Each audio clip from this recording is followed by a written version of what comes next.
diameter of light, it's sucking things up, start to bring the camper up. And that's all they remember.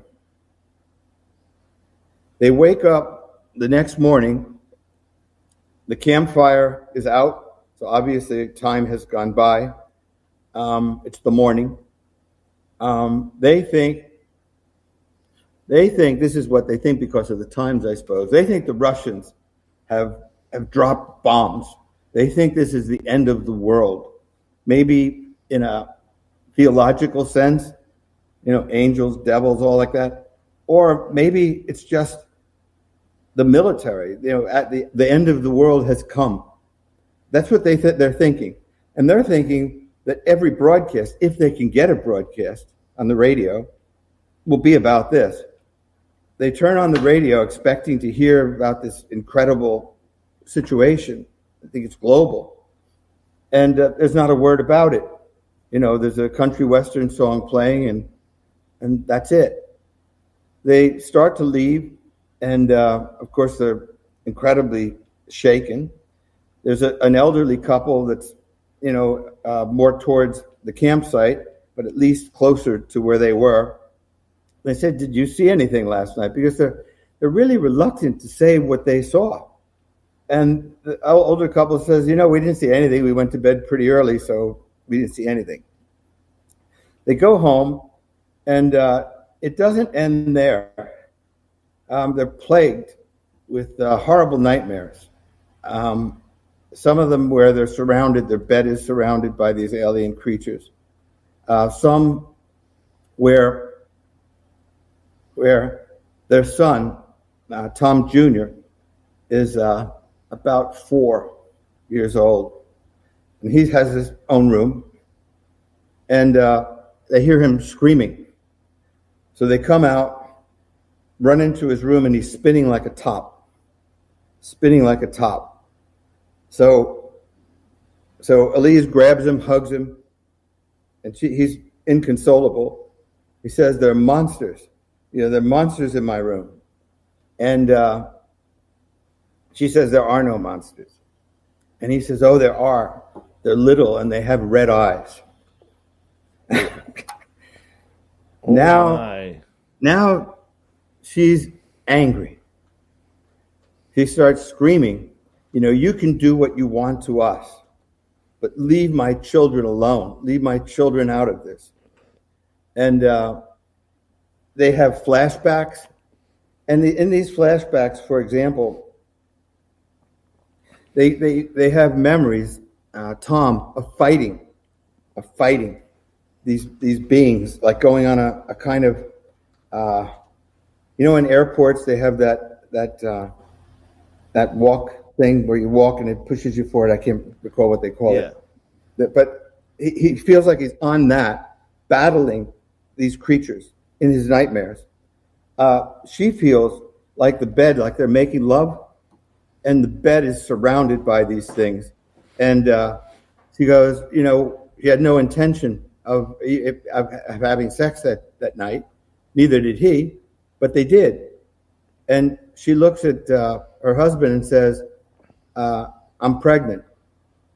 And he goes, "That's unlikely." He goes, "No, I'm pregnant. I know it." And they felt all the while that these things were watching them in their own home.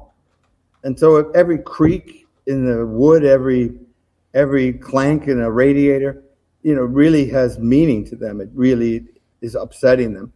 And they're beside themselves, and probably, neurotic wouldn't cover the base, something much, much more than that. Maybe a lot like what war veterans come back with. And that's what one of the doctors that I took them to, PDS or whatever. PTSD. Yeah, that PTSD, that's what they were suffering from. Like war veterans, people that had seen atrocities in combat. That's what, when he examined them, that's what they were suffering from. So this is where I stepped in. This is where I came into the picture. So they're, in a frenzy. They have no interest. Tom all of a sudden has no interest in going to work. He just is lethargic. she is panicked that these things are in her house and they're watching them. They always feel like they're being watched. So it's a kind of hell on earth for both of them. Like after you've experienced that, let's just say it happened to you, you know, building a shopping mall is not high on your list of things to do. It's, this is like catastrophic, or it's a major event in human history. And it pales, anything beside it, pales by comparison. So that's the state they were in when I met them. And my friend Paul Moran introduced me to them, and this would have been Tom's best friend.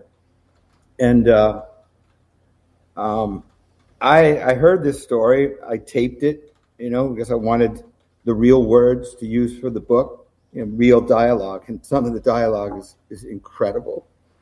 But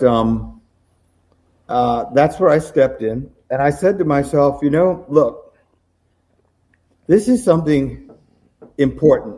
Now, not every person is going to think it's important because, as we discussed earlier, a lot of people are just oblivious to all of this. And no matter what you did, no matter what you showed them, it wouldn't convince them. It would, if there was some alien that appeared, they'd say, oh, it was a fake. It was doctored, or this wasn't real, or I had a bad night last night and, I was whatever. So sort of the non-believers probably will stay non-believers and the believers will stay believers. But I became a believer in what they said. And I decided that if I was going to do this, because it was important, I didn't care what I had to spend. I wanted to take them to the best psychiatrist that I knew of, and that would have been at the Washington Institute of Study of Psychiatric Disorders, and that would have been Dr. Vitone, a Georgetown University medical school graduate, who checked them out for 2 days. They took all kinds of tests, and they were as anxious to do this as I was, because they wanted answers. They didn't know what happened to them after they felt the camper coming up towards the mothercraft. So he tested them, all the standard psychiatric tests. He came back. He said, these are very normal people, a little more intelligent than most, etc., but normal.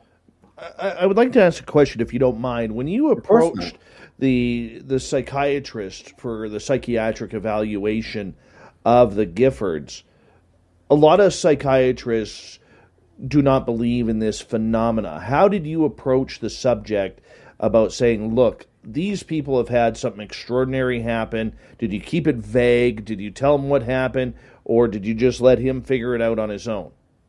I told him. I didn't tell him the story in an elaborate fashion that I'm discussing it now, but I gave him the spine of the story, let's say. And I just said his name was Bernard Vitone, Dr. Bernard Vitone. I said, Bernie, because I knew him from Georgetown. I said, Bernie, this is really an incredible account. It's not a story, it's an account.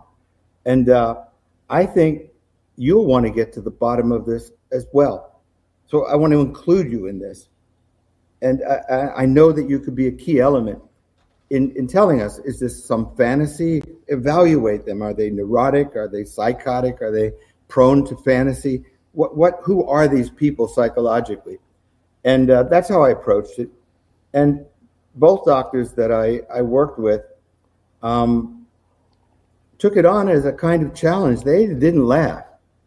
I mean, these are guys that see a lot of things. One was an FBI retrogressive hypnotist and psychologist, and the other, was heading up a psychiatric disorder clinic, the National Center. So they've seen a lot of things in their lifetime, I'm sure. And so they were curious, I'd say, curious.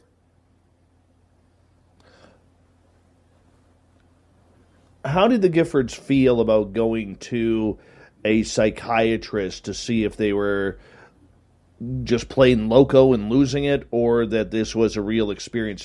Were they worried about any bias towards their experience or against? Well, they were very concerned about their perception. That's why they didn't want anyone to know. I mean, he felt like he'd lose his job if he told anybody about this. She felt like she'd lose her friends if anybody, the story is a fantastic one. Both it's fantastic and it's fantastic. But to tell somebody cold, this is what happened to me, they're just going to move away. They're just going to move away. And so they were really concerned about that. As far as being examined by these doctors, I told them their credentials. I showed them their credentials, which are really substantial. And, they're really experts, national experts in their field. And they wanted to find out. They're having these bone-crushing nightmares, that just, they can't sleep, they can't eat, they have no interest in anything. They're just, surviving. So they wanted to find out what happened themselves. So they were, I won't say anxious. I mean, I have to say that Elise was less enthusiastic, let's say, than her husband. But they did it because they couldn't live without knowing what happened. Mm-hmm. What did the results say from the psychiatric assessment? Yeah. We got 90 seconds. Yeah, it came out that really these were responsible people, that they were a little above average intelligence, that their cognitive abilities were good, that they had no brain dysfunction, physical brain dysfunction, that they were not prone to fantasy. As a matter of fact, Tom was just the opposite, really a bread and butter, stone by stone kind of guy. So, this added tremendously. They took a lie detector test as well, passed with flying colors. So, makes it more credible to me. That's how I felt.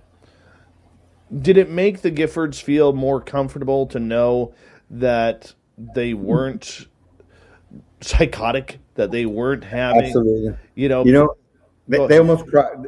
Elise almost cried. She goes, "It's so good to know that we're not crazy."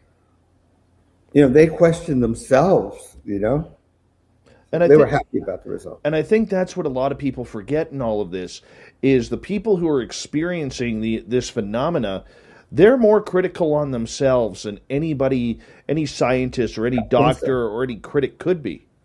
Yeah. They have nothing to gain and everything to lose. And so I felt flattered that they trusted me enough with the story. I don't blame you. We're going to continue with the story because there are so many questions, Ron, when we come back. I mean, from the children to, I know our audience has some questions built up for you, and we'll get them to ask those questions in the chat room as well when we come back. I mean, this is just an absolutely incredible, true story called The Mojave Incident by Ron Felber. And I'm telling you, you want this book for your library. This is a good one. Can be found on Amazon. Ron promises his mustache will autograph the book because it's a great lip blade. We'll be back on Spaced Out Radio right after this.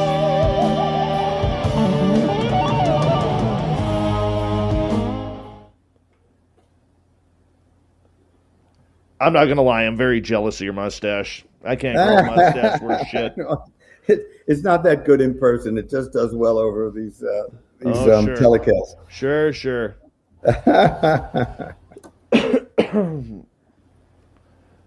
So how much time do we have now? We got 5 minutes. 5 minutes. 5 minutes. Yeah, good.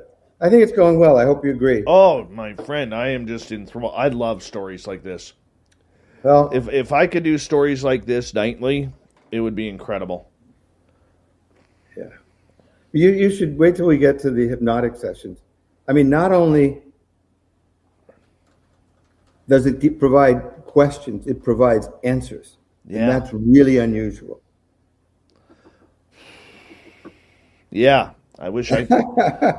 Everybody has questions. Not too many people have answers, right? Well, I think that's why we're all tuned in, is we all want answers for everything. We all want answered. Well, I think this is a glimpse, really a glimpse into some truth. That's what I think. Now, is the Giffords the real name, or did you use a pseudonym? No, that's why I stumbled once or twice on the first names. Ah, gotcha. Yeah. I didn't even catch it. Yeah, it's Steve and Dawn Hess. Yeah. Yeah. Now, for them, for the Giffords, we'll call them the Giffords. Yes. For them, do they are they completely out of it? Are they still having experiences? I've talked to them since, but maybe this is over time, and just things change. Your life changes, everything changes over 10 years or longer. I kept in touch with them, and we did a couple of talk shows together. For 40 years, Michael Myers